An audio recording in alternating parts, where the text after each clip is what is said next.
버리는 비용만 무려 42억 원입니다. 이탈리아가 이 막대한 돈을 들여 없애려 했던 골칫덩이가 이제는 최고급 레스토랑의 베스트셀러로 등극하며 미식가들의 극찬을 받고 있습니다. 한때는 지중해의 바퀴벌레로 불리며 혐오와 조롱의 대상이었던 그것이 이제는 이탈리아 식탁 위에서 찬양받는 주인공이 되었다는 소식인데요. 어떻게 이런 극적인 반전이 가능했을까요? 지금부터 그 믿기 힘든 이야기를 들려드리겠습니다. 저는 이탈리아 북부의 작은 마을에서 태어나고 자란 비올라예요. 어릴 적부터 이탈리아의 풍부한 음식 문화 속에서 자란 저는 자연스럽게 미식에 대한 관심을 가지게 되었어요. 이탈리아 하면 미식의 나라니까요. 하지만 이런 이탈리아에서도 절대 먹지 않는 금기된 재료가 있었는데 제가 그 금기를 깨고 말았어요. 그 계기는 모두 새로운 한국인 직원 때문이었죠. 현재 저는 이탈리아의 유명 고급 레스토랑 체인 본사에서 일하고 있어요. 제 역할은 새로운 메뉴를 기획하고 홍보 전략을 세우는 일이에요. 이탈리아 음식은 전 세계적으로 사랑받는 만큼 전통을 유지하면서도 현대적인 감각을 가미하는 일이 중요하죠. 저는 새로운 재료와 조리법을 실험하며 기존의 맛에 신선한 변화를 주는 것을 좋아해요. 그런 점에서 지금의 직업은 제게 딱 맞는 일이에요. 하지만 요리에 대한 깊은 애정만큼이나 사람과 문화에도 관심이 많아요. 특히 음식이 한 나라의 정체성과 문화를 어떻게 표현하는지 알아가는 과정은 언제나 흥미롭죠. 최근에는 음식뿐만 아니라 한국이라는 나라에 대해 점점 더 관심을 가지게 되었어요. 사실 몇 년 전까지만 해도 한국은 제게 먼 나라처럼 느껴졌어요. 언젠가 유행했던 K-팝이나 몇 가지 한국 요리 이름을 들어본 게 전부였죠. 그런데 몇 달 전부터 제 친구들 사이에서 한국 드라마가 큰 인기를 끌기 시작했어요. 처음에는 그냥 흔한 유행이라고 생각했는데 친구들이 너도 꼭 보라며 강력히 추천하더라고요. 그래서 호기심에 한국 드라마를 보기 시작했어요. 그런데 첫 화를 보고 나니 단순한 호기심으로 끝날 줄 알았던 제 관심은 점점 커져만 갔어요. 드라마 속에 등장하는 한국의 도시 풍경과 섬세하게 묘사된 음식 장면들은 새로운 세계를 보여주는 창 같았어요. 특히 눈에 띄었던 건 드라마 속 한국 남자들의 모습이었어요. 그들은 단순히 잘생긴 외모를 넘어서 상대방을 대하는 태도와 말투에서 묻어나는 섬세함이 인상 깊었어요. 여성의 말을 귀 기울여 들어주고 사소한 것까지 세심하게 챙기는 모습은 이탈리아 남자들과는 또 다른 매력을 보여줬죠. 물론 이탈리아 남자들 역시 매력이 많아요. 강렬한 눈빛과 자신감 넘치는 태도는 때로는 매혹적으로 느껴지기도 하죠. 하지만 그들의 과도한 자신감이 오히려 부담스러울 때도 있었어요. 가끔은 그들이 감정적으로나 행동면에서 조금 더 섬세했으면 좋겠다고 생각한 적도 많았어요. 그런데 드라마 속 한국 남자들은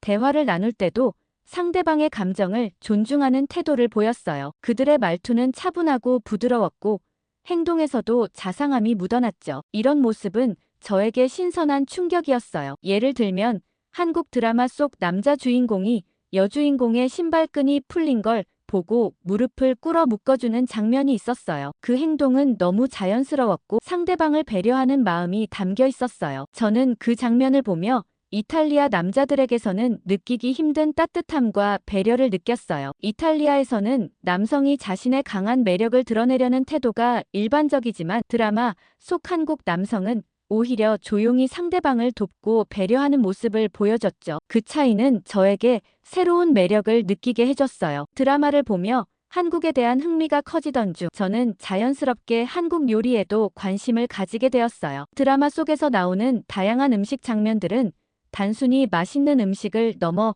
한국 문화의 한 부분처럼 보였어요. 특히 김치나 비빔밥처럼 알록달록한 색감을 가진 음식들은 시각적으로도 굉장히 매력적이었어요. 하지만 동시에 궁금하기도 했어요. 이탈리아 음식은 주로 간결한 재료와 조리법으로 강렬한 맛을 내는데 반해 한국 음식은 다양한 재료와 복잡한 양념이 어우러져 깊고 풍부한 맛을 내는 것 같았거든요. 그 차이가 너무 신기했어요. 한국 음식에 대한 궁금증을 가진 뒤로는 유튜브에서 한국 요리 영상도 찾아보게 되었어요. 김치 담그는 과정이나 라면을 만드는 장면은 보는 것만으로도 흥미로웠어요. 그런데 한편으로는 이게 정말 맛있을까 하는 의문도 들었어요. 발효 음식을 잘 먹지 않는 이탈리아 문화에서 자란 저로서는 김치처럼 강한 맛을 가진 음식이 처음엔 조금 낯설게 느껴졌거든요. 그럼에도 불구하고 사람들이 음식을 즐기며 행복해하는 모습을 보니 저도 한번 직접 맛보고 싶다는 생각이 들었어요. 이처럼 한국 문화와 음식에 대한 관심은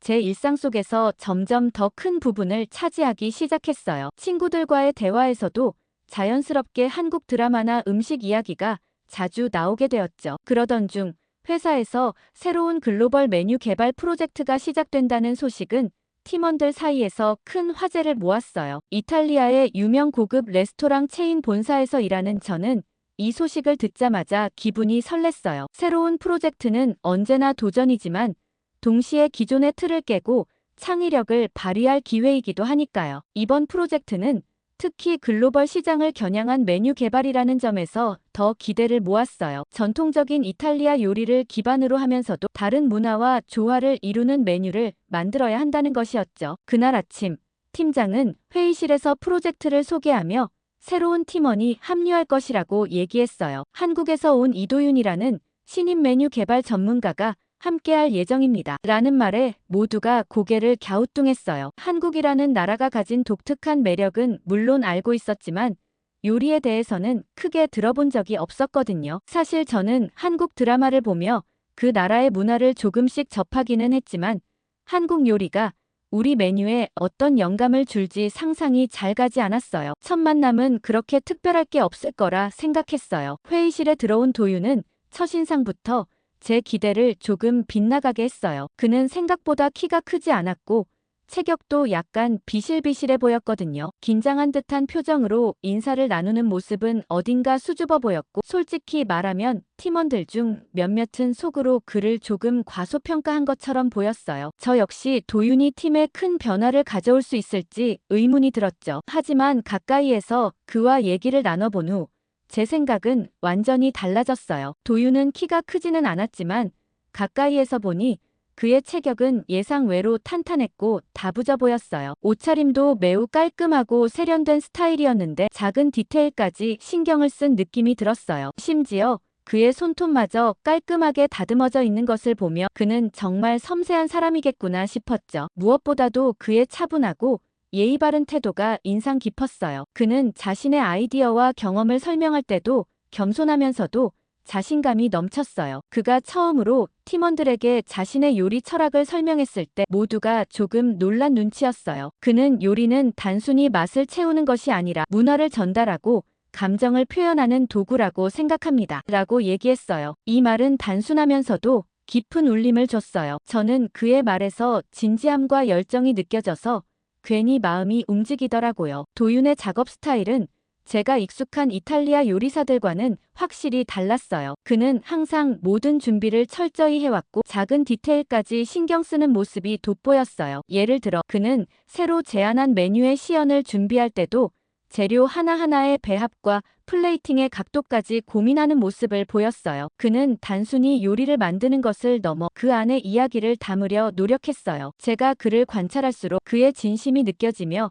조금씩 그에게 흥미를 느끼기 시작했어요. 특히나 그의 시간 약속을 철저히 지키는 모습은 팀원들에게도 좋은 영향을 미쳤어요. 사실 이탈리아에서는 시간 개념이 조금 느긋한 편이에요. 회의가 조금 늦어지는 일은 흔하고 작업도 약간 유연하게 진행되는 경우가 많죠. 하지만 도윤은 항상 정시에 도착했고 약속 시간을 넘기는 일이 없었어요. 그의 성실함은 저를 포함한 모든 팀원들에게 자극을 주었어요. 저렇게 시간을 철저히 지킬 수도 있구나라는 생각이 들었어요. 도윤의 첫 요리 시연이 있던 날은 특히 기억에 남아요. 그는 한국의 전통 요리를 기반으로 하면서도 이탈리아 재료와 조화를 이룬 새로운 메뉴를 선보였어요. 사실 처음에는 모두가 약간의 편견을 가지고 있었어요. 한국 요리가 우리와 어떤 접점을 가질 수 있을지 의문스러웠거든요. 하지만 그의 시연이 시작되자 그 편견은 단숨에 깨졌어요. 도윤은 요리에 대한 설명을 할 때도 매우 논리적이고 설득력 있었고 음식을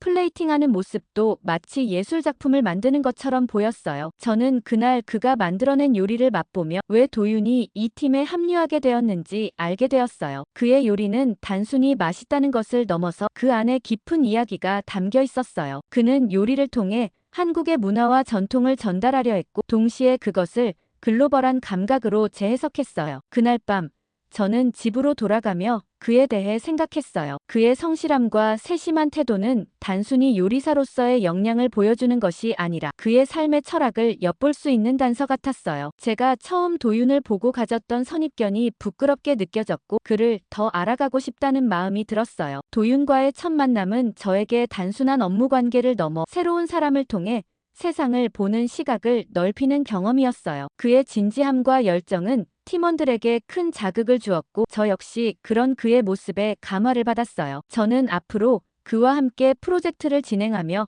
더 많은 것을 배우고 싶다는 생각이 들었어요. 프로젝트 진행 첫날 회의실은 새로운 메뉴 아이디어로 한껏 들떠 있었어요. 모두가 각자의 제안을 내놓으며 열띤 토론을 벌였죠. 이탈리아의 고급 레스토랑 체인 본사에서 근무하는 만큼 메뉴 개발 과정은 매우 세심하고 진지한 작업이었어요. 이탈리아 요리의 전통을 지키면서도 글로벌 시장의 트렌드를 반영해야 했거든요. 회의 분위기는 늘 그랬듯 활기찼고 저도 평소처럼 적극적으로 의견을 내며 회의에 참여했어요. 그런데 도윤이 입을 열었을 때 순간 회의실에 어색한 정적이 감돌았어요. 그는 꽃게를 활용한 요리를 만들어 보면 어떨까요?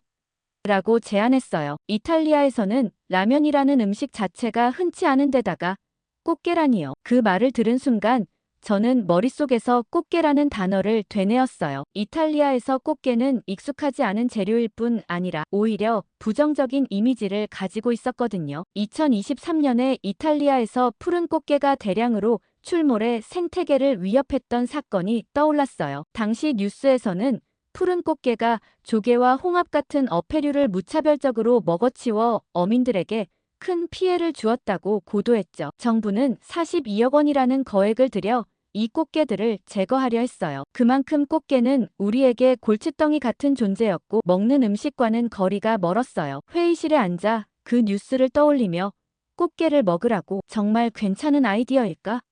라는 의구심이 들었어요. 도윤의 제안이 끝나자마자 팀원들 사이에서 웅성거림이 시작됐어요. 몇몇은 웃음을 터뜨렸고 누군가는 고개를 갸우뚱하며 의문을 표했어요. 저도 솔직히 반대하는 입장이었어요. 그래서 이탈리아에서는 꽃게를 먹지 않아요. 그리고 이건 전통적인 요리 문화와도 맞지 않아요. 라고 얘기했어요. 제 의견에 다른 팀원들도 동의하는 듯 고개를 끄덕였죠. 하지만 도윤은 조금도 흔들리지 않았어요. 그는 차분한 목소리로 한국에서 꽃게가 얼마나 흔한 재료인지 그리고 얼마나 다양한 요리에 활용되는지 설명했어요. 특히 꽃게를 활용한 요리는 한국인들에게 매우 친숙한 음식이라며 자신감을 보였어요. 저는 그의 설명을 들으면서도 마음 한구석에 의심이 가득했어요. 도윤의 말은 논리적이었지만 꽃게를 요리 재료로 사용하는 게 과연 우리의 메뉴에 적합할지 확신이 들지 않았어요. 회의는 계속되었고 팀원들의 반응은 여전히 냉랭했어요. 도윤의 제안은 무시당하기 일쑤였고 몇몇은 노골적으로 반대 의견을 내놓기도 했어요. 이탈리아 사람들에게 라면은 익숙하지 않은 음식인데 꽃게까지 넣는다고 과연 성공할 수 있을까?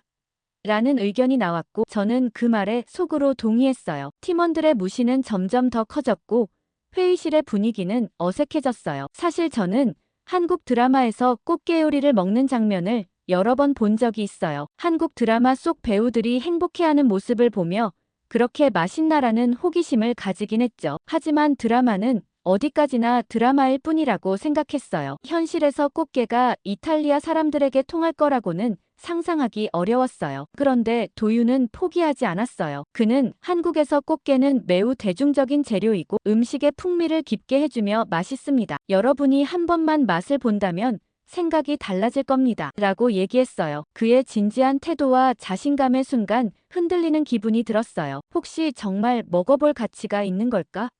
라는 생각이 스치더라고요. 회의가 끝난 후에도 도윤의 제안은 제 머릿속을 떠나지 않았어요. 팀원들은 대부분 그의 아이디어를 무시하거나 반대했지만 저는 이상하게 그의 자신감 있는 태도가 인상 깊었어요. 동시에 호기심과 망설임이 뒤섞인 기분이었어요. 꽃게를 먹어본 적도 없고 음식 자체가 생소했지만 도윤의 설명에는 무언가 설득력이 있었어요. 그치만 다른 팀원들 모두 완강했죠. 그렇게 도윤의 제안이 회의실에서 거의 묵살당한 지 며칠이 지나고 저는 여전히 그가 말했던 꽃게 라면에 대한 생각에서 벗어나지 못하고 있었어요. 사실 팀원들 대부분이 그의 아이디어를 진지하게 받아들이지 않았던 것 같아요. 하지만 저는 도윤의 진심 어린 태도가 떠올라 마음 한구석이 불편했어요. 한국에서 꽃게가 그렇게 대중적인 재료라면 우리가 뭔가 중요한 것을 놓치고 있는 건 아닐까 하는 생각도 들었거든요. 그날 저녁 집에 돌아와 소파에 앉아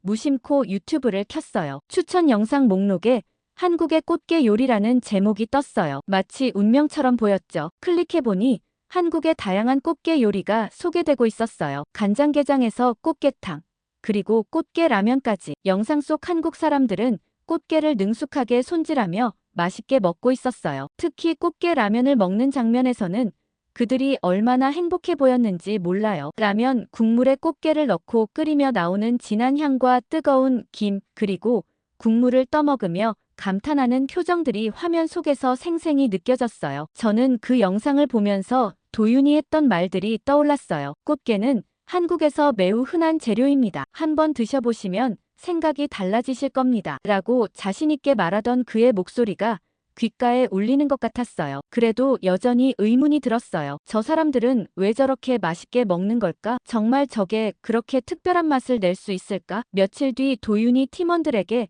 자신의 집으로 초대를 했어요. 그는 꽃게 라면을 직접 만들어 보여주겠다고 했죠. 저는 사실 갈까 말까 망설였어요. 다른 팀원들처럼 도윤의 제안을 흥미로운 요리쇼 정도로 생각하며 가볍게 넘길 수도 있었지만 그의 초대가 묘하게 마음에 남더라고요. 결국 저는 초대를 받아들였고 다른 팀원들과 함께 도윤의 집을 찾았어요. 도윤의 집은 그의 성격을 그대로 닮아 있었어요. 깔끔하고 정돈된 분위기가 느껴졌고 요리를 준비할 공간도 잘 정리되어 있었어요. 그는 미리 손질한 꽃게와 라면, 재료들을 식탁 위에 가지런히 올려놓고 있었어요. 처음 꽃게를 봤을 때 저는 약간 움찔했어요. 날카로운 껍질과 뾰족한 다리, 그리고 딱딱한 외형은 여전히 익숙하지 않았거든요. 그런데 도윤은 아무렇지 않게 꽃게를 손질하며 요리를 준비하기 시작했어요. 그의 손놀림은 매우 능숙했고 꽃게를 다루는 방식에는 자신감이 묻어났어요. 라면이 끓기 시작하자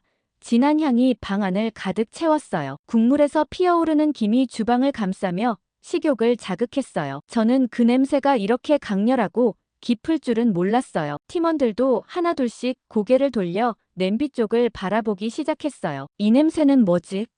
라는 표정이었죠. 도윤은 조용히 라면을 끓이며 꽃게를 국물에 넣고 끓이는 과정을 설명했어요. 한국에서는 라면이 간단한 요리로 시작됐지만 이렇게 특별한 재료를 더하면 훨씬 더 깊은 풍미를 느낄 수 있다고 말했어요. 드디어 꽃게 라면이 완성됐고 그는 각자에게 한 그릇씩 나눠줬어요. 팀원들은 처음엔 그릇을 받아들고도 머뭇거렸어요. 꽃게가 그대로 들어있는 라면은 우리에게 너무 낯설었거든요. 저도 그릇을 들고 냄새를 맡아봤지만 여전히 먹어야 할지 말아야 할지 고민스러웠어요. 그러다 문득 유튜브에서 본 영상이 떠올랐어요. 한국 사람들의 행복한 표정과 도윤의 자신감 있는 설명이 겹쳐지며 한 번쯤 시도해보는 것도 나쁘지 않겠지라는 생각이 들었어요. 용기를 내어 젓가락을 들어 꽃게 살을 한 입 맛봤어요. 그 순간 저는 놀라지 않을 수 없었어요. 국물의 깊은 풍미와 꽃게 살의 부드러운 질감이 입안 가득 퍼졌어요. 짭조름하면서도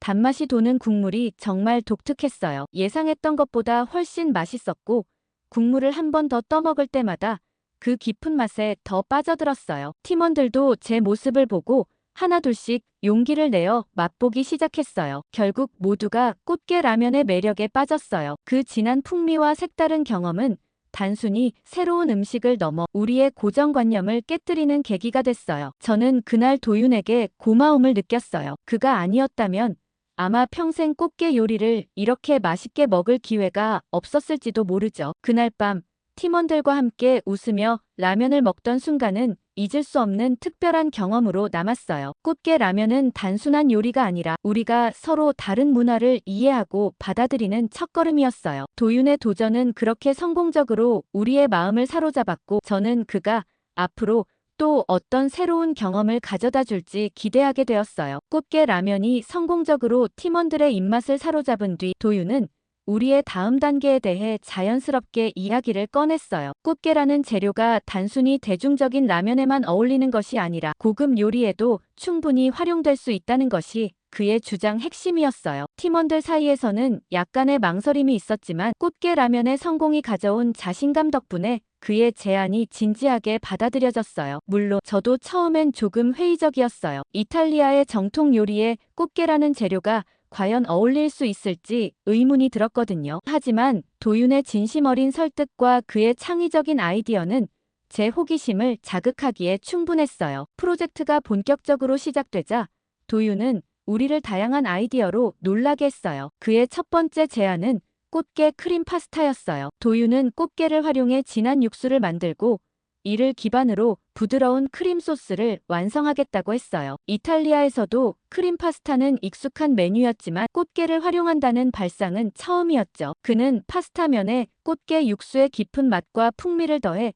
새로운 차원의 요리를 만들어 보겠다고 자신 있게 말했어요. 도윤의 다음 아이디어는 꽃게 리조또였어요. 이탈리아인으로서 리조또는 저에게 매우 친숙한 요리였어요. 하지만 그는 단순히 해산물 리조또를 넘어 꽃게의 진한 육수를 활용한 리조또를 구상하고 있었어요. 그는 꽃게 껍데기와 살을 오랜 시간 동안 끓여 진한 육수를 만들어내고 이 육수가 리조또의 쌀에 스며들게 하여 해산물의 깊은 풍미를 극대화하겠다고 했어요. 그의 설명을 들으며 저는 그가 가진 요리적 상상력에 감탄하지 않을 수 없었어요. 마지막으로 도윤은 꽃게 튀김을 제안했어요. 바삭한 텍스처를 가진 튀김은 이탈리아에서도 인기 있는 요리 중 하나였어요. 그는 꽃게를 적당한 크기로 자른 뒤 특별히 만든 튀김옷을 입혀 바삭하게 튀기겠다고 했어요. 도윤은 튀김에 어울리는 소스도 준비하겠다고 했는데 한국식 간장 소스를 응용해 이탈리아 입맛에 맞게 조정할 계획이라고 했어요. 그의 설명을 듣는 내내 저는 그가 정말 세심하고 열정적으로 요리를 대하고 있다는 생각이 들었어요. 드디어 시식회 날 도윤이 만든 꽃게 요리들이 테이블에 올려졌어요. 한 입 먹어본 순간 저는 입안 가득 퍼지는 부드럽고 진한 풍미에 깜짝 놀랐어요. 크림 소스의 부드러움과 꽃게 육수의 깊은 맛이 완벽하게 어우러져 있었어요. 팀원들 역시 하나같이 감탄을 금치 못했어요. 다음으로 나온 꽃게 리조또는 더욱 놀라웠어요. 쌀알 하나하나에 꽃게 육수가 스며들어 깊고 진한 해산물의 풍미가 느껴졌어요. 제가 먹어본 리조또 중에서도 가장 독특하고 인상적인 맛이었어요. 마지막으로 등장한 꽃게 튀김은 팀원들 사이에서 큰 화제를 모았어요. 바삭하게 튀겨진 꽃게는 눈으로 보기에도 훌륭했어요. 함께 제공된 소스는 짭조름하면서도 달콤한 맛이 나서 튀김의 풍미를 더욱 살려줬어요. 한 입 베어 물었을 때 바삭한 소리와 함께 입안에 퍼지는 꽃게의 고소한 맛은 정말 잊을 수 없을 정도였어요. 시식회가 끝난 뒤 팀원들은 하나같이 도윤의 요리에 감탄하며 환호했어요. 저 역시 그의 요리가 가져다준 놀라움과 즐거움에 깊은 인상을 받았어요. 무엇보다도 꽃게라는 재료가 이탈리아 요리에 이렇게 잘 어울릴 수 있다는 사실이 놀라웠어요. 하지만 막상 레스토랑에 꽃게를 활용한 새로운 메뉴들을 출시하는 날 팀원들은 기대와 걱정이 교차하는 복잡한 감정을 느끼고 있었어요. 꽃게가 이탈리아에서는 흔히 사용되지 않는 재료인데다 몇몇 고객들에게는 여전히 생소하거나 기피되는 이미지로 남아 있었거든요. 저 역시 처음에는 성공에 대한 확신보다는 혹시 사람들이 외면하지는 않을까? 라는 걱정이 앞섰어요. 도윤은 자신감이 넘쳤지만 저와 다른 팀원들은 우려를 숨기지 못했어요. 이탈리아인들이 꽃게를 정말 받아들일까? 라는 질문이 머릿속을 떠나지 않았죠. 그래서 팀은 출시 초기부터 전략적으로 접근하기로 했어요. 가장 먼저 요리에 대한 권위와 영향력을 가진 요리 평론가들을 초청해 새로운 메뉴들을 선보이기로 했어요. 평론가들이 우리 메뉴에 대해 좋은 평가를 내려준다면 일반 고객들도 좀 더 신뢰를 가지고 다가올 수 있을 것 같았거든요. 시식회를 위한 준비는 치밀하게 진행되었어요. 도윤은 메뉴를 완벽하게 구현하기 위해 주방에서 모든 과정을 세심히 점검했어요. 그는 꽃게 육수를 기반으로 한 크림 파스타와 리조또의 밸런스를 맞추기 위해 몇 번이고 맛을 보고 재료의 합을 조정했어요. 튀김의 바삭한 식감을 유지하기 위해 조리 시간을 철저히 계산했죠. 그의 노력 덕분에 시식회는 완벽하게 준비되었어요. 시식회 당일 평론가들은 메뉴가 나오자마자 신중하게 맛을 보기 시작했어요. 그들의 표정 하나하나가 팀원들에게는 긴장의 연속이었죠. 하지만 첫 번째 반응이 나오자마자 모두가 안도한 기색을 보였어요. 한 평론가는 이탈리아 요리에서 해산물을 활용하는 방식에 신선한 바람을 불어넣었다라며 크림 파스타를 극찬했어요. 리조또 역시 꽃게 육수가 가져다주는 깊은 맛이 기존의 해산물 리조또와는 전혀 다른 차원의 풍미를 준다라고 말했죠. 튀김 요리도 바삭한 식감과 소스의 조화로 높은 평가를 받았어요. 평론가들이 메뉴의 참신성과 맛을 인정하자 팀원들 사이에서는 희망적인 분위기가 감돌았어요. 그 다음 단계는 인플루언서와 연예인을 초청해 메뉴를 홍보하는 일이었어요. 이탈리아에서도 많은 영향력을 가진 인플루언서들은 단순한 맛을 넘어 음식의 비주얼과 스토리에도 민감하잖아요. 팀은 이들에게도 꽃게 메뉴의 매력을 알리기 위해 특별한 이벤트를 기획했어요. 레스토랑의 한쪽 공간을 아름다운 해산물 테마로 꾸미고 메뉴의 재료와 조리 과정을 소개하는 시간을 마련했어요. 행사에서 도유는 직접 요리를 시연하며 꽃게 요리의 특징과 맛의 비밀을 설명했어요. 초청된 인플루언서들과 연예인들은 처음에는 약간 신기한 듯한 표정이었지만 실제로 메뉴를 맛보면서 눈빛이 달라졌어요. 특히 크림 파스타를 맛본 한 유명 인플루언서는 이런 크림 파스타는 처음이에요. 꽃게 육수가 정말 독특하면서도 조화로운 맛을 만들어내네요 라고 감탄했어요. 연예인들 역시 한 숟가락씩 리조또를 먹으며 정말 맛있다며 감동을 표현했죠. 그날 이후로 그들의 소셜미디어 계정을 통해 꽃게 메뉴에 대한 긍정적인 리뷰와 사진들이 빠르게 확산되기 시작했어요. 인플루언서들의 영향력이 더해지면서 메뉴에 대한 입소문이 퍼졌고 점점 더 많은 사람들이 레스토랑을 찾게 되었어요. 특히 꽃게 크림 파스타는 다양한 연령층에게 사랑받으며 레스토랑의 베스트셀러로 자리 잡았어요. 어린아이들부터 나이가 지긋한 어르신들까지 이 메뉴는 전 세대를 아우르는 인기를 끌었어요. 프로젝트가 성공적으로 마무리된 날 팀원들 모두는 오랜만에 찾아온 여유와 성취감에 들떠 있었어요. 그동안 하나의 목표를 위해 바쁘게 달려온 시간이 보람으로 다가왔죠. 팀의 노력과 도윤의 창의적인 아이디어가 결합된 결과는 기대 이상이었고 이제는 축하할 시간이었어요. 자연스럽게 회식 이야기가 나왔고 누군가 이 기쁨을 함께 나눌 만한 특별한 식사를 제안했으면 좋겠다고 했어요. 그때 도윤이 나섰어요. 마침 새해가 다가오기도 하고 그는 한국에서 특별한 날이나 새해에 먹는 전통 음식이 있다며 그 음식을 직접 만들어 팀원들에게 대접하고 싶다고 했어요. 그의 말에 팀원들은 궁금해하면서도 약간 의아해했어요. 한국 전통 음식이라는 단어 자체가 이탈리아 사람들에게는 생소했거든요. 다들 이탈리아 요리나 서양 음식에 익숙하다 보니 새로운 요리에 대한 기대와 걱정이 섞인 표정이었어요. 저도 솔직히 약간 걱정되긴 했지만 도윤이 항상 맛있는 음식을 선보였기 때문에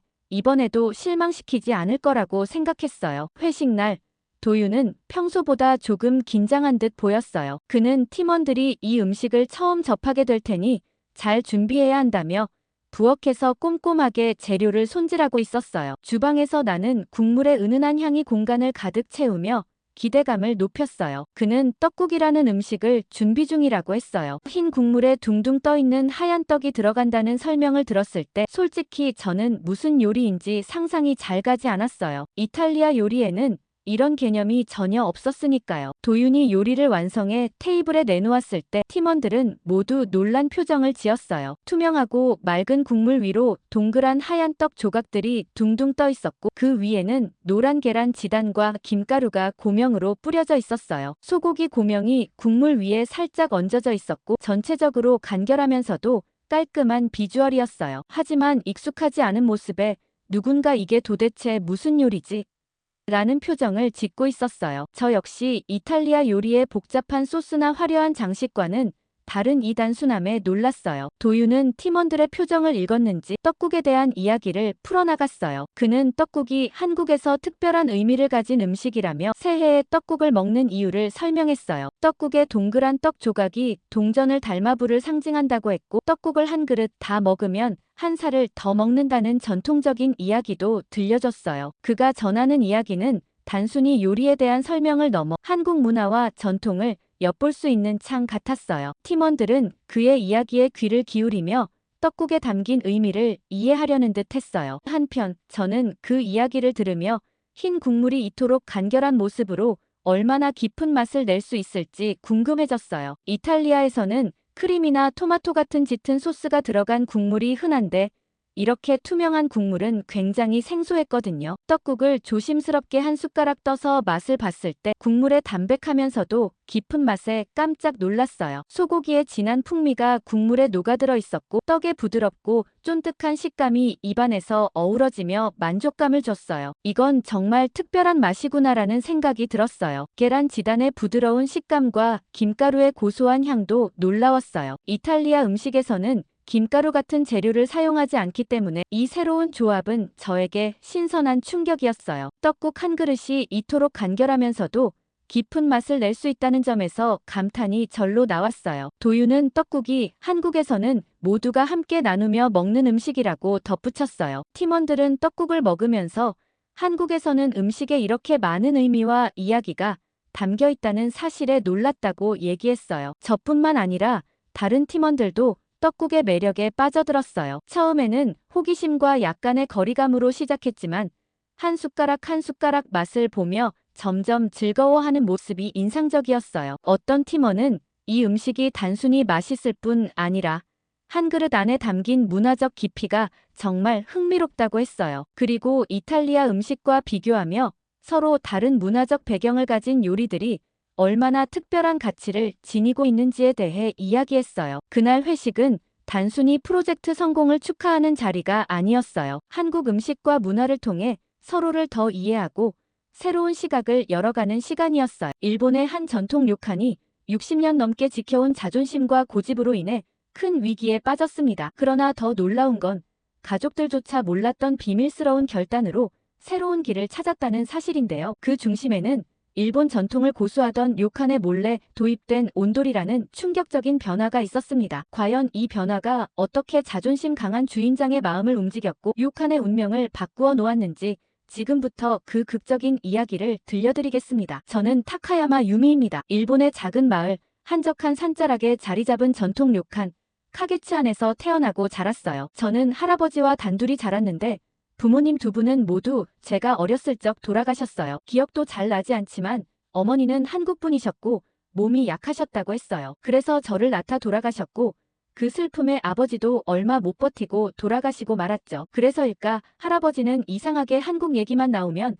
화를 내시고 한국이라면 듣기도 싫다고 하셔요. 그런 제게 카게츠안은 단순한 집이 아니라 가족의 역사가 고스란히 담긴 장소이자 저의 모든 것이었죠. 할아버지인 타카야마 게니치로께서는 이 료칸을 설립한 창립자이자 우리 가족의 정신적 중심이셨어요. 어릴 적부터 제게는 할아버지가 곧 법이었고 그의 가르침이 곧 진리였죠. 할아버지는 카게츠안을 설립하실 때부터 단순한 숙소 이상의 것을 꿈꾸셨다고 해요. 단순히 머물고 가는 장소가 아니라 일본 전통의 아름다움과 깊이를 세계에 알리는 상징적인 공간으로 만들고 싶으셨대요. 그래서인지 료칸 곳곳에는 일본 전통 건축과 문화의 정수가 담겨 있어요. 히노키 나무로 만든 계단은 매일 아침 할아버지 손길로 반들반들 닦여지고 다실 한쪽에는 에도 시대의 문양을 복원한 족자가 걸려있죠. 저마다의 이야기를 간직한 이 가구와 장식품들 속에서 저는 어린 시절을 보냈어요. 료칸의 외관은 마치 메이지 시대의 풍경을 그대로 옮겨놓은 듯 했어요. 2층짜리 목조 건물은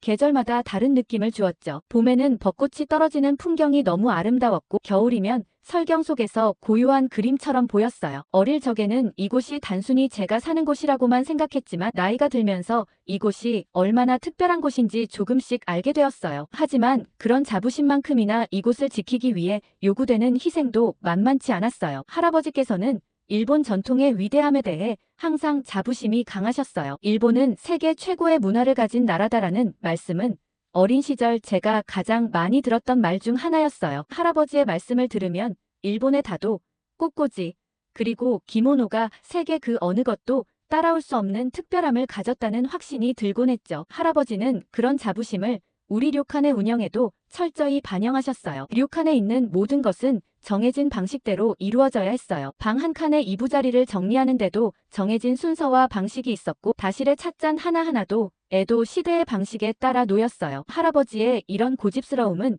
일본 문화를 철저히 보호하려는 마음에서 비롯된 것이었어요. 그래서인지 최근 몇 년간 일본에서 유행하고 있는 한국 문화에 대해 할아버지는 강한 반감을 가지고 계셨어요. 한류 열풍이 불기 시작했을 때도 할아버지는 그것을 일시적인 바람이라고 표현하며 신경 쓰지 않는 척했지만 사실은 그렇지 않다는 걸 저는 알 수 있었어요. 할아버지는 텔레비전에서 한국 드라마가 나오기만 해도 채널을 돌리셨고 한국 브랜드의 제품은 절대 료칸에 들이지 않으셨어요. 저는 그런 할아버지의 모습을 보며 자랐기에 자연스럽게 한국 문화에 대한 부정적인 감정을 가지게 되었죠. 하지만 제가 자라면서 세상은 점점 변해가고 있었어요. 인터넷과 SNS 덕분에 세계는 점점 더 가까워졌고 한국 문화를 좋아하는 제 또래 친구들이 많아지기 시작했어요. 처음에는 친구들이 한국 드라마와 케이팝에 열광하는 모습을 보며 이상하게 생각했어요. 하지만 시간이 지날수록 그들의 관심은 단순한 유행을 넘어서 깊은 애정을 동반한 무언가라는 걸 알게 되었어요. 저도 모르게 정말 이게 그렇게 잘못된 걸까라는 생각을 하게 됐죠. 제가 처음으로 그런 의문을 느꼈던 날이 아직도 기억나요. SNS에서 우연히 본 한국 전통 의상인 한복의 사진 때문이었어요. 알록달록한 색감과 우아한 선의 조화는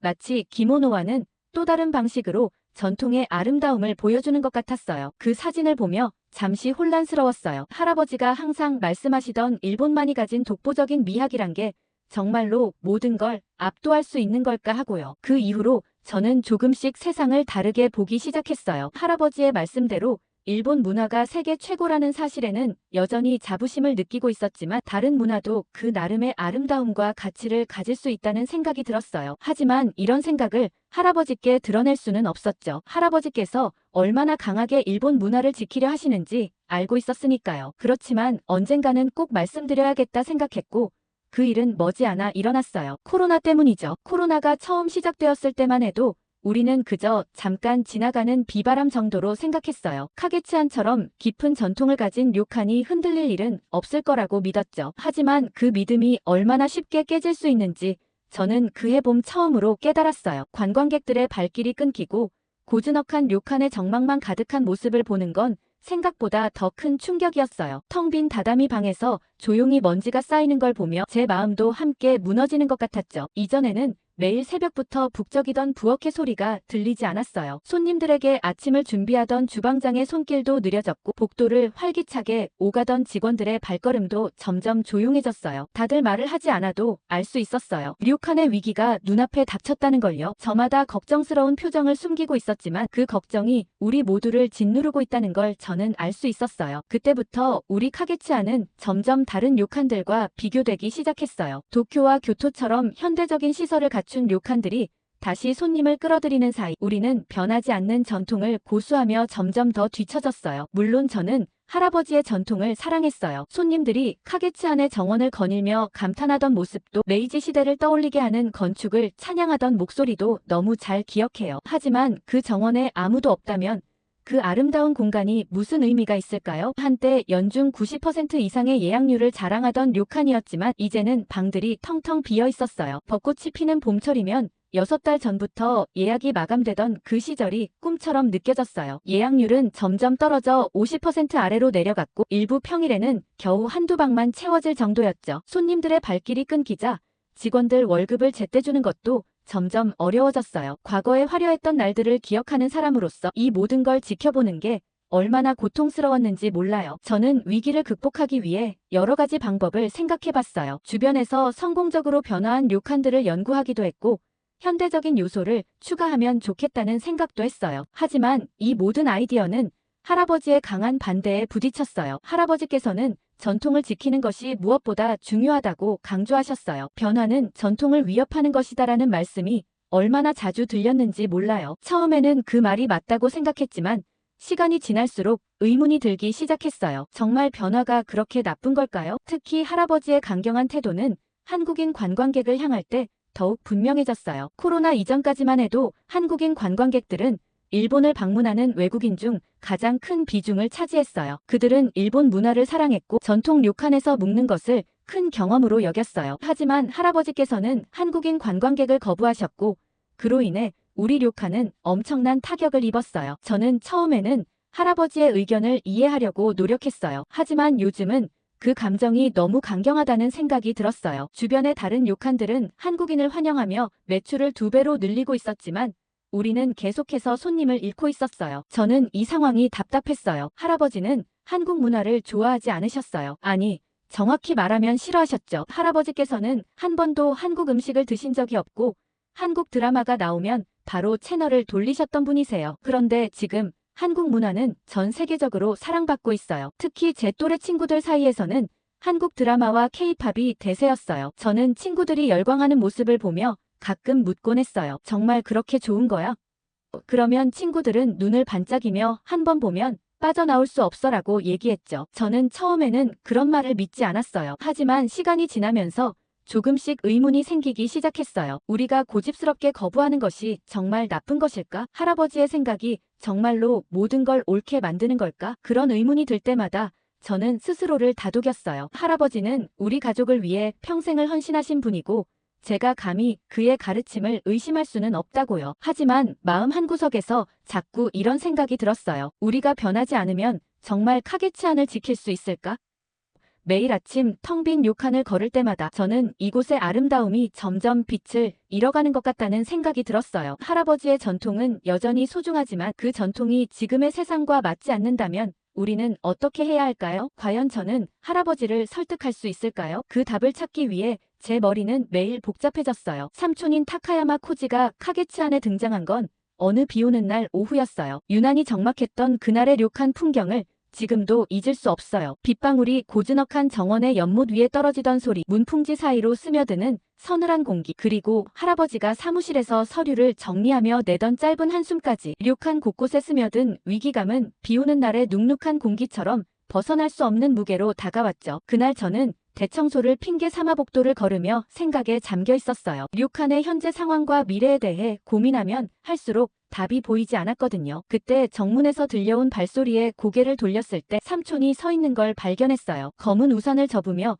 천천히 들어서는 그의 모습은 낯설면서도 익숙했어요. 긴 시간 동안 만나지 못했던 삼촌이 왜 갑자기 이곳을 찾았는지 저는 그저 얼떨떨할 뿐이었어요. 삼촌 코지는 제가 어릴 적 동경했던 사람이었어요. 카게츠안에서 자라지 않은 유일한 가족으로 그는 할아버지의 가르침을 따르기보다는 자기만의 길을 개척한 사람이었거든요. 그의 삶은 항상 자유롭고 현대적이었어요. 하지만 삼촌은 한국인 아내와 결혼한 이후 가문에서 큰 갈등을 빚었어요. 특히 할아버지와의 관계는 그 결혼으로 인해 완전히 틀어져 버렸죠. 할아버지는 삼촌의 결정을 이해할 수 없다고 얘기하셨어요. 형이 그렇게 된 걸 보고도 또 한국 여자와 결혼을 하냐며 인연을 끊자고 하셨죠. 그때부터 삼촌은 카게츠안의 발길을 끊고 자신만의 료칸을 운영하며 살아왔어요. 하지만 시간이 지나면서 삼촌의 료칸은 지역에서 손꼽히는 성공적인 숙소가 되었어요. 그는 전통과 현대를 조화시키며 새로운 스타일의 료칸을 만들어냈고 특히 한국식 온돌객실과 한식 조식으로 한국인 관광객들에게 큰 인기를 끌었어요. 삼촌의 성공은 저에게는 한편으로는 부럽고 다른 한편으로는 위안이 되기도 했어요. 그가 어떻게 이런 변화를 이끌어냈는지 항상 궁금했거든요. 삼촌은 카게츠안에 들어서자마자 료칸 곳곳을 둘러보았어요. 오래된 다다미 방, 손때 묻은 족자, 그리고 정원의 조경까지. 그는 깊은 숨을 내쉬며 고개를 끄덕였어요. 그 모습을 보며 저는 삼촌이 이곳에 담긴 할아버지의 열정을 다시금 느끼는 듯하다는 생각이 들었어요. 하지만 동시에 그의 눈빛에는 걱정과 안타까움이 스쳐갔죠. 아마도 현재의 카게츠안이 처한 상황을 단번에 파악했기 때문일 거예요. 저는 삼촌과 대화를 나누며 카게츠안의 위기를 솔직히 털어놓았어요. 예약률이 반토막 나고 매출이 점점 줄어들고 있다는 사실, 그리고 무엇보다도 한국인 관광객을 받아들이지 않는 할아버지의 고집이 얼마나 큰 걸림돌이 되고 있는지요. 삼촌은 제 이야기를 묵묵히 들으며 고개를 끄덕였어요. 할아버지가 여전히 그런 생각을 가지고 계신 건가라는 말이 그의 입에서 나왔을 때 그 말 속에는 깊은 한숨이 담겨 있었어요. 그러면서 유미 내게도 한국인의 피가 들어있잖아. 너도 이제 어른이 되었으니 할아버지의 이야기만 들을 게 아니라 더 넓은 세상을 봐야 해 라고 하셨죠. 그러면서 삼촌은 자신이 운영하는 료칸의 성공 사례를 이야기하며 카게츠안에도 변화를 제안했어요. 특히 그는 한국식 온도를 도입하는 것이 료칸의 회생에 얼마나 큰 도움이 될 수 있는지 설명했어요. 한국인 관광객들이 온돌 객실을 얼마나 선호하는지, 그들이 SNS를 통해 남긴 후기가 어떤 파급력을 가졌는지 구체적인 예를 들어줬어요. 그의 이야기를 듣는 동안 저는 마치 새로운 가능성이 열리는 것 같았어요. 온돌은 단순히 한국의 전통이 아니라 현대인의 생활 방식에 잘 맞는 효율적인 시스템이라는 그의 말이 설득력 있게 다가왔거든요. 하지만 할아버지께서는 삼촌의 제안을 단칼에 거부하셨어요. 카게츠하는 일본의 전통을 지키는 곳이다. 여기에는 변화를 허용할 수 없다고 말씀하셨어요. 그의 목소리는 단호했고 삼촌의 말에 귀를 기울일 생각조차 하지 않는 듯 했어요. 저는 그 모습을 보며 가슴이 답답했어요. 삼촌의 이야기가 이렇게 쉽게 묵살되는 걸 지켜보는 건 너무나 힘든 일이었죠. 삼촌은 할아버지를 설득하려고 애썼어요. 그는 자신의 경험과 데이터를 통해 변화의 필요성을 강조했어요. 하지만 할아버지는 끝까지 마음을 열지 않으셨어요. 그날 밤 삼촌은 제게 조용히 얘기했어요. 내가 카게츠안을 지키고 싶다면 여기를 떠나 내 료칸에서 배워야 할지도 모르겠다고요. 그러면서 거기서 카게츠안을 지키는 것 말고도 더 많은 것을 배울지도 모른다고 하셨어요. 그 말은 제게 충격적이었지만 한편으로는 설득력 있는 제안처럼 느껴졌습니다. 결국 저는 아버지 몰래 삼촌의 료칸으로 떠나기로 결심했어요. 이 결정을 내리기까지의 과정은 쉽지 않았어요. 할아버지와의 갈등, 카게츠안에 대한 애정, 그리고 삼촌의 제안 사이에서 끊임없이 갈등했거든요. 하지만 변화하지 않으면 이곳의 미래는 없다는 걸 너무 잘 알고 있었어요. 할아버지의 전통을 존중하면서도 새로운 가능성을 찾기 위한 첫걸음을 내디뎌야 할 때였죠. 삼촌의 료칸으로 향하는 길.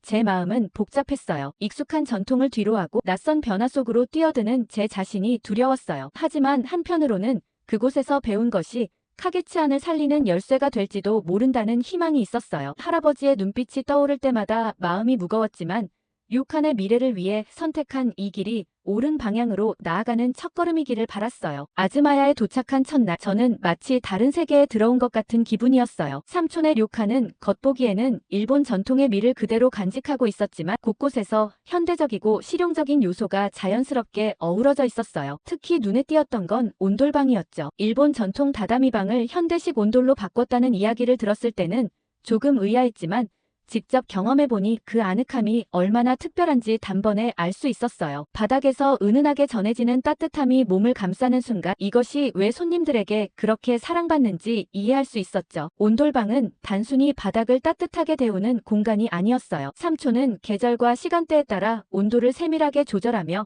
방마다 최적의 온도를 유지하는 시스템을 구축해 두었어요. 손님들이 잠들기 전에 방이 조금 더 따뜻해지고 아침에는 적당히 온도가 내려가도록 조정한다고 설명해 주셨죠. 이 작은 차이가 손님들에게 얼마나 큰 만족을 주는지 삼촌의 료칸 후기에서 확인할 수 있었어요. 바닥에서 느껴지는 따뜻함 덕분에 최고의 숙면을 취했다는 후기가 끊이지 않았으니까요. 온돌방은 외형적으로도 전통과 현대의 조화를 완벽히 보여주고 있었어요. 바닥은 따뜻한 온돌이 깔려 있었지만 방 한편에는 일본 전통 족자와 화병이 그대로 자리 잡고 있었죠. 창문으로 들어오는 햇빛은 방 안을 은은하게 밝혔고 이 고요한 분위기 속에서 일본식 미학이 고스란히 느껴졌어요. 삼촌은 이렇게 설명했어요. 온돌은 현대적 편리함을 제공하지만 전통적인 일본 료칸의 정서는 그대로 유지해야 손님들이 이 공간의 특별함을 느낄 수 있다고요. 그 말이 참 인상 깊었어요. 전통과 변화를 조화롭게 접목시키는 것이 얼마나 중요한지 깨닫게 됐죠. 저는 온돌방의 관리법을 배우기 시작했어요. 삼촌의 료칸에서는 하루에도 여러 번 온도를 점검하고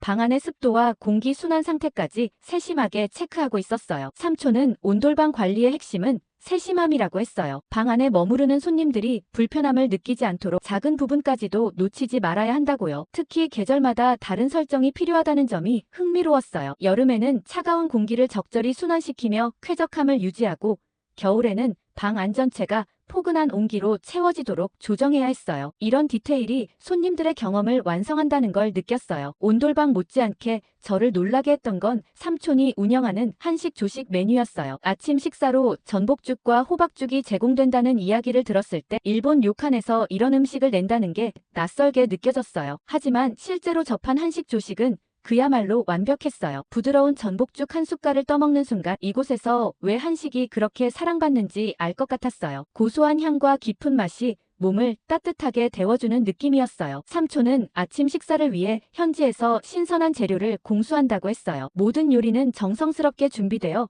손님들의 만족을 높이고 있었죠. 한식 조식은 단순히 음식의 맛뿐만 아니라 그 구성이 독특했어요. 전복죽과 호박죽 외에도 구수한 된장찌개와 다양한 나물 반찬이 나왔어요. 한식의 특징인 조화로운 맛이 그대로 살아있었고 이런 메뉴는 일본 손님들에게도 큰 인기를 끌고 있었어요. 특히 일본 손님들은 평소 접하지 못했던 한식의 풍미에 매료되어 있었어요. SNS에는 한식 조식에 대한 후기가 넘쳐났고 이런 디테일이 삼촌의 료칸을 더 특별하게 만들어주고 있었죠. 온돌방과 한식 조식 외에도 삼촌은 한국식 서비스를 료칸에 도입하며 차별화를 꾀하고 있었어요. 예를 들어 직원들은 간단한 한국어 인사말을 배우고 한국 손님들에게 친숙하게 다가가도록 훈련받고 있었어요. 안녕하세요나 감사합니다 같은 간단한 인사말이 손님들에게 큰 감동을 주고 있었어요. 삼촌은 언어가 다르고 문화가 달라도 작은 배려가 신뢰를 쌓는다고 강조했어요. 저는 이런 세심한 접근이 삼촌 료칸의 성공 비결이라는 걸 깨달았어요. 아즈마야에서의 배움은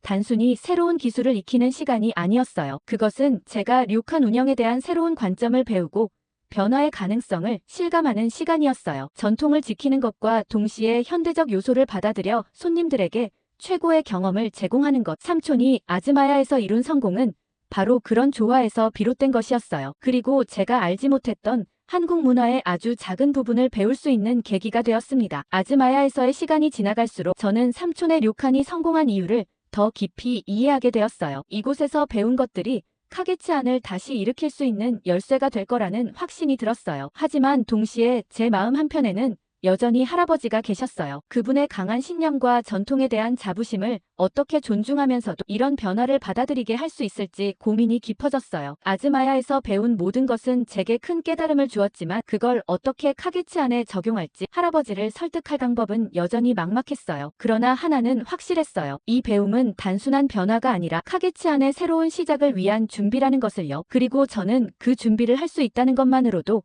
희망을 느낄 수 있었어요. 아즈마야에서의 배움을 마치고 카게츠안으로 돌아오는 길, 제 마음은 무거웠어요. 삼촌의 료칸에서 본 모든 것은 정말 놀라웠죠. 온돌방의 따뜻함과 아늑함은 손님들에게 특별한 경험을 선사했고 한식 조식은 단순한 아침 식사를 넘어 새로운 문화 체험의 장이었어요. 손님들은 그것을 즐기며 다시 방문하겠다고 약속했죠. 제가 아즈마야에서 배운 것들은 단순한 운영 방법 이상의 것이었어요. 그것은 전통을 유지하면서도 현대적 변화를 받아들이는 조화로운 방식이었어요. 하지만 문제는 할아버지였죠. 그분은 이런 변화를 받아들일 준비가 전혀 되어 있지 않았어요. 카게츠안에 도착한 날 저는 바로 할아버지께 삼촌 료칸에서 배운 내용을 말씀드렸어요. 아즈마야에서 온돌방을 도입한 이후 예약률이 얼마나 크게 상승했는지, 한국인 관광객들이 한글, 안내판과 AI 통역기를 얼마나 편리하게 사용하고 있는지 구체적인 데이터를 보여드렸죠. 이 모든 수치들은 분명히 설득력이 있었어요. 제가 삼촌의 료칸에서 본 건 단순히 매출 상승이 아니라 전통과 현대의 조화가 만들어낸 성공적인 사례였으니까요. 하지만 할아버지의 반응은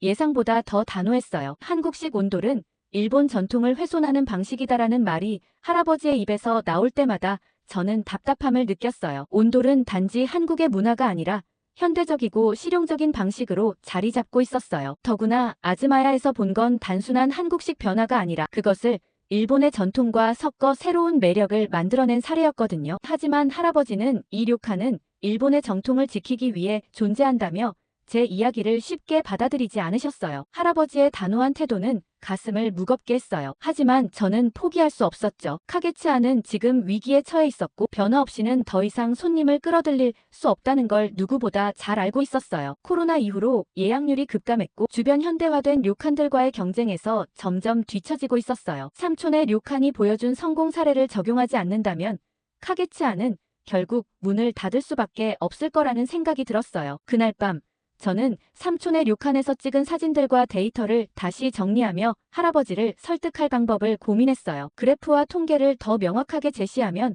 할아버지도 변화를 고려해 주실까요? 아니면 아즈마야의 성공 후기를 직접 읽어보시게 해야 할까요? 고민 끝에 저는 매일 조금씩 할아버지께 자료를 보여드리기로 했어요. 한 번에 모든 것을 설득하려고 하기보다 하루하루 작은 변화를 이끌어내는 것이 더 효과적일 거라는 생각이 들었어요. 하지만 할아버지의 마음을 돌리는 것은 생각보다 훨씬 어려웠어요. 제가 삼촌 료칸의 예약률 상승 그래프를 보여드리며 이것이 변화의 필요성을 증명한다고 말씀드렸을 때 할아버지는 고개를 가로저으며 이 료칸은 그런 식으로 성공하지 않는다고 단호히 말씀하셨어요. 제가 보여드리는 모든 자료가 할아버지의 눈에는 전통을 훼손하는 시도로만 보였죠. 할아버지의 이런 태도에 제 마음은 무너질 듯 했어요. 제가 느낀 좌절감은 이루 말할 수 없었어요. 그러던 어느 날 예상치 못한 일이 벌어졌어요. 저녁 시간 할아버지가 거실에서 TV를 보고 계셨는데 우연히 삼촌의 료칸이 방송에 소개되는 장면이 나왔어요. 아즈마야의 온돌방과 한식 조식이 얼마나 큰 사랑을 받고 있는지, 그곳을 방문한 손님들이 얼마나 만족스러워하는지를 보여주는 프로그램이었죠. 이런 따뜻한 방에서 자는 건 처음이에요라며 행복하게 웃는 손님의 모습이 화면에 나왔을 때 할아버지의 표정이 순간 굳어졌어요. 저는 할아버지께 아무 말도 하지 않고 조용히 그 장면을 지켜봤어요. 화면 속 삼촌은 이렇게 말했어요. 전통은 과거를 지키는 것만이 아닙니다. 시대와 함께 성장하며 새로운 가치를 더하는 것이 진정한 전통입니다. 삼촌의 말이 끝나자 할아버지는 아무 말씀 없이 TV를 끄셨어요. 저는 그 순간 할아버지가 어떤 생각을 하고 계실지 궁금했어요. 며칠 후 삼촌의 초청을 받은 할아버지는 직접 아즈마야를 방문하셨어요. 처음에는 삼촌의 료칸에 대해 비판적인 태도를 보이셨지만 온돌방에 발을 들이신 순간 할아버지의 표정이 달라졌어요. 바닥의 따뜻함을 느끼며 오래도록 방 안을 둘러보셨죠. 삼촌은 그 순간도 놓치지 않고 설명하셨어요. 이 온돌방은 단지 따뜻한 바닥이 아닙니다. 손님들에게 집과 같은 편안함을 주는 공간입니다. 할아버지는 그 말을 듣고 아무 말 없이 고개를 끄덕이셨어요. 삼촌은 할아버지께 료칸 운영에서 전통과 현대의 조화를 어떻게 실현했는지 구체적으로 설명드렸어요. 이곳에 온 손님들은 일본의 전통을 존중하며 새로운 경험을 기대합니다. 우리는 그 기대를 충족시키기 위해 변화를 받아들여야 합니다. 삼촌의 말이 끝나자 할아버지는 깊은 한숨을 내쉬며 조용히 말씀하셨어요. 내가 너무 과거에만 머물렀는지도 모르겠구나. 그 순간 저는 처음으로 할아버지가 변화를 받아들일 가능성을 보았어요. 할아버지의 말은 짧았지만 그 안에는 깊은 고민과 깨달음이 담겨 있었어요. 할아버지가 아즈마야에서 경험한 모든 것이 카게츠안에도 새로운 시작을 가져다 줄 거라는 희망이 생겼어요. 저는 그 희망을 품고 카게츠안의 변화를 준비하기 시작했어요. 카게츠안은 이제 완전히 새로운 모습으로 거듭났어요. 전통과 현대가 조화롭게 어우러진 공간은 손님들에게 전혀 다른 경험을 선사하고 있었죠. 할아버지가 결국 변화를 받아들이기로 결심한 이후 우리는 전통의 아름다움을 유지하면서도 현대적 요소를 추가하는 방향으로 대대적인 개혁을 시작했어요. 처음에는 변화의 속도가 너무 빠르다고 느껴질 정도였어요. 그러나 시간이 지나면서 하나씩 자리 잡는 과정을 보니 이런 변화가 카게츠안에 얼마나 필요한 것이었는지 깨달을 수 있었어요. 전체 객실의 절반이 온돌방으로 바뀌었을 때 그것이 단순한 개조가 아니라 카게츠안의 새로운 시작이라는 생각이 들었어요. 바닥에 온돌이 깔리면서 방 안은 더 아늑하고 따뜻해졌고 그 결과 손님들의 만족도가 눈에 띄게 높아졌어요. 특히 겨울철 온돌방은 외국인 관광객들에게 큰 인기를 끌었어요. 손님들은 이런 따뜻함은 일본 전통 료칸에서는 느낄 수 없는 특별한 경험이다라고 말했어요. 그런 후기가 쌓이면서 예약률은 다시 상승하기 시작했죠. 예전엔 채우기 어려웠던 객실이 이제는 몇 달 전부터 예약이 꽉 차는 모습을 보며 우리 료칸이 다시 살아나고 있다는 실감을 할 수 있었어요. 아침마다 제공되는 한식 조식도 손님들 사이에서 화제가 되었어요. 전복죽과 호박죽, 그리고 된장찌개와 나물 반찬으로 구성된 조식은 일본 손님들뿐 아니라 외국인 관광객들에게도 좋은 반응을 얻었어요. 한국 음식을 처음 접한 손님들이 그 맛에 감탄하며 재방문을 약속하는 모습을 보았을 때 저는 더 큰 책임감과 자부심을 느꼈어요. 간판에 적힌 환영합니다라는 글자와 일본 전통의 서체로 쓰인 료칸 이름은 과거와 현재가 공존하는 카게츠안의 정체성을 그대로 보여주는 것 같았어요. 손님들은 간판 앞에서 사진을 찍고 그 이미지를 SNS에 올리며 카게츠안을 널리 알렸어요. 그렇게 퍼져나간 입소문 덕분에 지역 관광협회에서도 카게츠안을 모범 사례로 소개하기에 이르렀죠. 하지만 가장 큰 변화는 내부에서 일어났어요. 변화의 흐름을 반대하던 할아버지가 이제는 누구보다 이 변화를 자랑스러워하고 계셨어요. 어느 날 삼촌 코지의 가족이 카게츠안을 방문했을 때 저는 할아버지가 얼마나 변하셨는지 다시금 실감할 수 있었어요. 삼촌과 함께 온 한국인 아내와 두 손자는 처음에는 할아버지 앞에서 약간 긴장한 모습이었어요. 하지만 할아버지는 직접 온돌방을 안내하시며 그 따뜻함과 아늑함을 설명해 주셨어요. 손자들에게 일본의 전통 정원을 보여주며 이곳이 얼마나 특별한지 자랑스럽게 얘기하시는 모습은 정말 인상적이었어요. 예전에는 상상조차 할 수 없었던 일이었죠. 특히 온돌방에서 삼촌의 가족과 할아버지가 함께 시간을 보내는 모습은 화합의 상징처럼 느껴졌어요. 할아버지는 손자들에게 일본과 한국의 전통이 이렇게 조화롭게 어우러질 수 있다는 사실을 설명하며 그 과정에서 자신도 배운 점이 많다고 말씀하셨어요. 전통은 단지 지키는 것이 아니라 서로 배우고 더 나은 방향으로 나아가는 것이다라는 할아버지의 말은 제게 큰 울림을 주었어요. 이런 변화를 통해 저는 전통을 지키는 것이 단순히 과거에 머무르는 것이 아님을 깨달았어요. 그것은 시대와 함께 성장하고 새로운 가치를 더하는 것이었어요. 이제 카게치아는 저와 우리 가족 모두에게 단순한 료칸 그 이상이 되었어요. 오늘 사연 어떻게 들으셨나요? 주인공 가족에게 응원의 말을 댓글로 많이 달아주시고 구독, 좋아요 꾹 눌러주세요.